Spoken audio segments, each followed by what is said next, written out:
안녕하세요. 이번 시간에는 3과목 기계, 기구 및 설비 안전관리에 관해 공부하도록 하겠습니다. 다음 중 안전 점검 방법에서 유관 점검과 가장 관련이 깊은 것은? 유관 점검을 찾는 문제죠. 테스트 해머로 두들겨서 소리로 점검하는 것은 음향 점검이죠. 정답은 2번. 부식, 마모 상태를 점검하는 것은 눈으로 보고 확인하는 유관 점검이죠. 가스 검지기로 점검하고 온도계로 점검하는 것은 계측기를 활용하여 확인하는 거죠. 다음 중 가공기계에 주로 쓰이는 풀프루프의 형태가 아닌 것은 금형의 가드, 사출기의 인터록 장치, 카메라의 이중 촬영 방지 기구는 풀프루프 기능이지만 정답은 4번 압력용기의 파일판은 압력용기의 방호장치죠. 기계설비의 구조적 안전화를 위한 안전조건에 해당되지 않는 것은 재료 선택 시의 안전화, 설계 시의 올바른 강도 계산, 가공상의 안전화는 구조적 안전화이지만 정답은 3번 사용상의 안전화는 안전화 조건에는 해당되지 않죠. 인장 강도가 250N/제곱밀리미터인 강판의 안전율이 4라면 이 강판의 허용 응력은 얼마인가? 강판의 허용 응력을 구하는 문제입니다. 앞 문제에서 공부했죠? 안전율 공식을 이용해서 허용 응력을 구해보면 안전율분의 인장 강도가 되겠죠? 문제의 조건을 공식에 대입하면 강판의 안전율 4분의 인장 강도 250N/제곱밀리미터 250 계산하면 62.5N/제곱밀리미터 정답은 2번 62.5N/제곱밀리미터죠. 선반 작업 시 안전수칙으로 가장 적절하지 않은 것은 1. 기계의 주유 및 청소 시 반드시 기계를 정지시키고 해야 하죠. 2. 칩 제거 시 브러쉬를 사용해야 하죠. 3. 유동형 칩이 발생할 경우 바이트에는 칩 브레이커를 설치해야 하죠. 정답은 4번. 선반의 바이트는 끝을 길게가 아니라 짧게 장치해야 하죠. 다음 연석 숫돌의 파괴 원인 중 가장 적절하지 않은 것은 1. 숫돌의 회전 속도가 너무 빠른 경우 3. 숫돌 자체에 균열 및 파손이 있는 경우 4. 숫돌에 과대한 충격을 준 경우는 연석 숫돌의 파괴 원인이지만 정답은 2번 그림처럼 플랜지의 직경이 숫돌 직경의 3분의 1 이상으로 고정된 경우는 연석 숫돌의 파괴 원인이 되지 않죠. 드릴 작업 시 너트 또는 볼트 머리와 접촉하는 면을 고르게 하기 위하여 깎는 작업을 무엇이라 하는가? 보링과 리밍은 구멍 내면을 가공하는 작업이죠. 정답은 3번 스포페이싱은 너트나 볼트 머리가 접촉하는 면을 다듬는 작업이죠. 카운터 싱킹은 접시머리 나사 자리를 만드는 작업이죠. 다음 보기와 같은 안전수칙을 적용해야 하는 수공구는 칩이 튀는 작업에는 보호 안경을 착용하여야 한다. 처음에는 가볍게 때리고 점차적으로 힘을 가한다. 절단된 가공물의 끝이 튕길 수 있는 위험의 발생을 방지하여야 한다. 정답은 1번 정작 없이 안전수칙에 관한 설명이죠. 다음은 프레스기에 사용되는 수인식 방호장치에 대한 적합한 설명이다.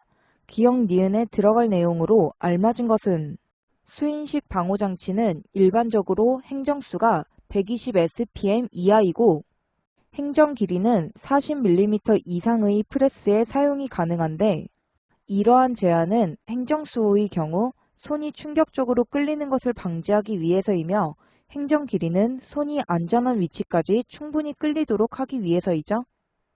정답은 2번 기억 120 SPM 이하 니은 40mm 이상 광전자식 방호장치의 광선에 신체의 일부가 감지된 후로부터 급정지 기구가 작동 개시하기까지의 시간이 40ms이고 광축의 설치거리가 96mm일 때 급정지 기구가 작동 개시한 때로부터 프레스기의 슬라이드가 정지될 때까지의 시간은 얼마인가?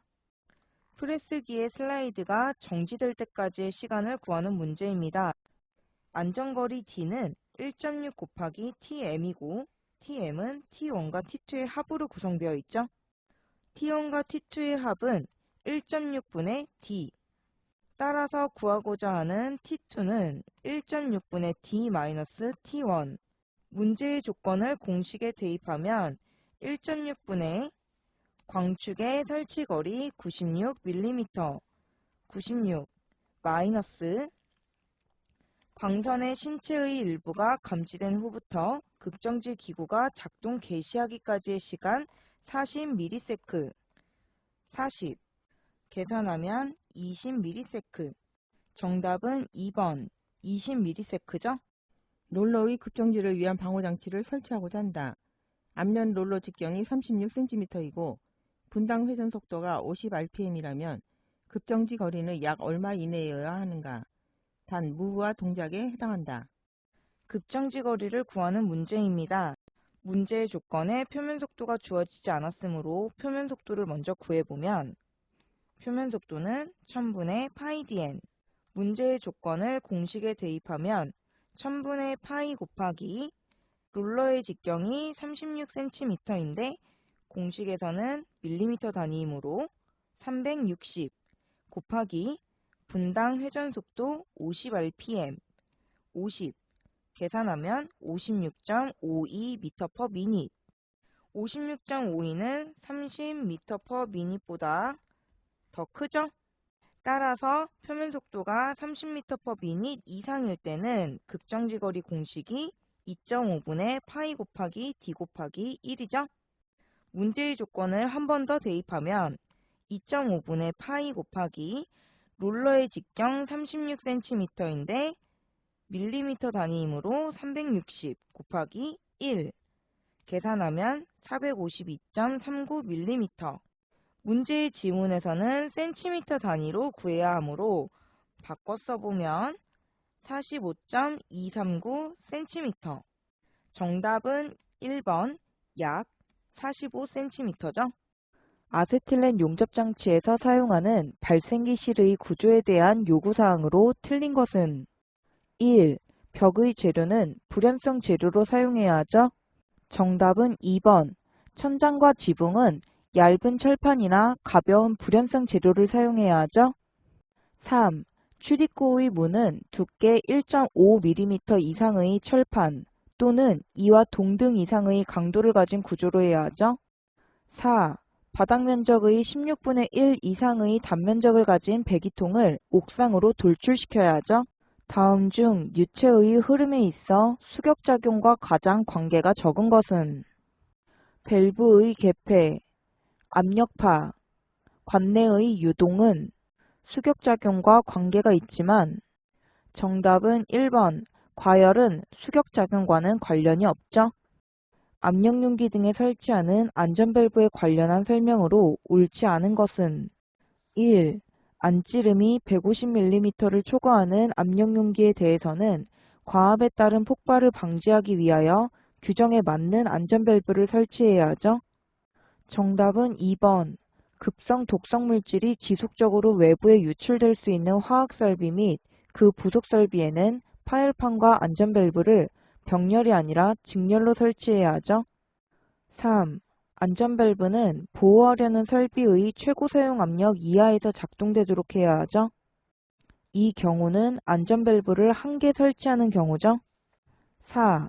안전밸브의 배출 용량은 그 작동 원인에 따라 각각의 소요 분출량을 계산하여 가장 큰 수치를 해당 안전밸브의 배출 용량으로 해야 하죠. 산업용 로봇에 사용되는 안전매트의 종류 및 일반 구조에 관한 설명으로 틀린 것은 1. 단선 경보장치가 부착되어 있어야 하죠. 정답은 2번. 감응 시간을 조절하는 장치가 부착되어 있지 않아야 하죠. 3. 감응도 조절 장치가 있는 경우 봉인되어 있어야 하죠. 4. 안전매트의 종류는 연결 사용 가능 여부에 따라 단일 감지기와 복합 감지기가 있죠. 다음 중 산업안전보건법상 지게차의 헤드가드에 관한 설명으로 틀린 것은 1. 강도는 지게차의 최대 하중의 1.5배 값의 등분포 정하 중에 견딜 수 있을 것. 2. 상부틀의 각 개구의 폭 또는 길이가 16cm 미만일 것.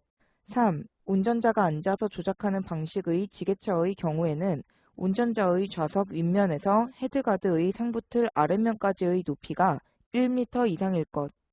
4. 운전자가 서서 조작하는 방식의 지게차의 경우에는 운전석의 바닥면에서 헤드가드의 상부틀 하면까지의 높이가 2m 이상일 것. 지게차의 헤드 가드에 관한 설명으로 틀린 것은 1번 강도는 지게차의 최대 하중의 1.5배가 아니라 200값의 등 분포 하중에 견딜 수 있어야 하죠. 그렇죠? 컨베이어 역전 방지 장치의 형식을 기계식과 전기식으로 구분할 때 기계식에 해당하지 않는 것은 라쳇식, 밴드식, 롤러식은 기계식이지만 정답은 3번 스러스트 브레이크는 전기식이죠. 크레인의 방호장치에 대한 설명으로 틀린 것은 1. 권과방지 장치를 설치하지 않은 크레인에 대해서는 권상용 와이어 로프에 위험 표시를 하고 경보장치를 설치하는 등 권상용 와이어 로프가 지나치게 감겨서 근로자가 위험해질 상황을 방지하기 위한 조치를 하여야 한다. 2. 운반물의 중량이 초과되지 않도록 과부하 방지 장치를 설치하여야 한다. 3. 크레인이 필요한 상황에서는 저속으로 중지시킬 수 있도록 브레이크 장치와 충돌 시 충격을 완화시킬 수 있는 완충 장치를 설치한다. 4. 작업 중에 이상 발견 또는 긴급히 정지시켜야 할 경우에는 비상정지 장치를 사용할 수 있도록 설치하여야 한다.